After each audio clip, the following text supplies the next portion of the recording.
আসসালামু আলাইকুম প্রিয় দর্শকবৃন্দ, এখন আমরা যাচ্ছি বহরমপুর মেডিকেল হসপিটালে ব্লাড ডোনেশন করতে। ইমার্জেন্সি রক্তের খুব প্রয়োজন। দয়া করে আপনারা একটু পর্যন্ত আমার মায়ের জন্য রক্ত দেবেন। আমার ইমার্জেন্সি দরকার আজ আর কালকের মধ্যে 3 বোতল রক্তের প্রয়োজন। তো দর্শকবৃন্দ কথা বলতে পারছে না, আসলে কান্না করছে, আমাকে দেখেই হেল্প চেয়েছে।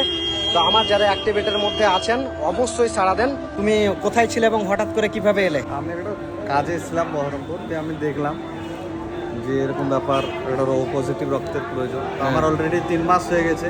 তো আমি ভাবলাম যে আবার দেওয়া যাবে, তাই আমি চলে আসলাম। তো মার্শাল্লাহ ভাই পেপার নিয়ে হাতে আছে, ব্রেকে গেছে একটু, সেজন্য আর কি অপেক্ষায় আছে, তবে রেডি আছে ব্লাড ব্যাংকের সামনে। আলহামদুলিল্লাহ দর্শকবৃন্দ, খুবই আনন্দের বিষয়, কারণ আমার জন্য একটা ভিডিও পোস্ট করেছি, তার মাধ্যমেই আনুমানিক 1 ঘন্টার ব্যবধানে 3টা রক্ত ডোনার পাওয়া গেছে।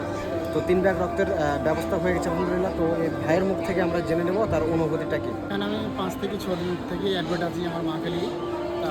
আমার রক্তের প্রয়োজন আজকে ডাক্তার বেলা 10টায় আমাকে দিয়েছে, এই রক্তটা আপনাকে ইমার্জেন্সি ব্যবস্থা করতে হবে।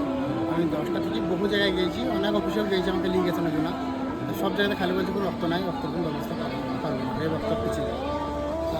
আমরা এই ভাইয়ের জন্য, এক ভাই আমাকে আল্লাহ তালার মতন পুরো ফেরাস্তার মধ্যে চলে এলো, এসে আমাকে আল্লাহর রহমতে 1 ঘন্টার মধ্যে 3 ব্যাগ রক্ত ব্যবস্থা হয়ে গেছে।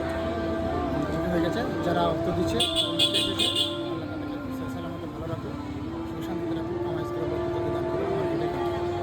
আসলে আমার কোনো পার্সোনাল কোনো শক্তি নেই, এটা আল্লাহ চেয়েছে তাই হয়েছে ব্যবস্থা। আসন্না সেন্টারের মাধ্যমে যেহেতু আমাদের একটা ফাউন্ডেশন চলছে আসন্না সেন্টার, তার মাধ্যমে আমরা এসেছি। আর আলহামদুলিল্লাহ আমরা এভাবে কাজকে যেন আরও এগিয়ে নিয়ে যেতে পারি, সেজন্য আপনাদের সাপোর্টের অনেক প্রয়োজন। ভিডিওটি বেশি করে শেয়ার করে দেন, যাতে এভাবে অনেকই ভাই, হয়তো অনেক চাচা, অনেক চাচি এই ভুক্তভোগী। রক্তটা এমনই একটা জিনিস যেটা টাকা পয়সা ফেললেও রক্তটা পাওয়া যায় না। রক্তটা দিতে গেলে কারো একটা শরীর থেকে বের করতে হয়, আর এই সবাই এ রক্ত দিতে রাজি নয়। তাই বেশি বেশি করে ভিডিওটি শেয়ার করুন, যাতে করে আপনার মাধ্যমে অন্যজন সহযোগিতার একটা সাপোর্ট পায়, সহযোগিতার একটা সাহস পায়। এই সাহস হয়তো আপনিও করতে পারবেন নিজে ভিডিওটি শেয়ার করে বা কাউকে রক্ত দান করে। আসন্না সেন্টারকে সাপোর্ট করার জন্য পেজকে ফলো করে পাশে থাকুন এবং পরবর্তী ভিডিওটি দেখার জন্য অপেক্ষায় থাকুন।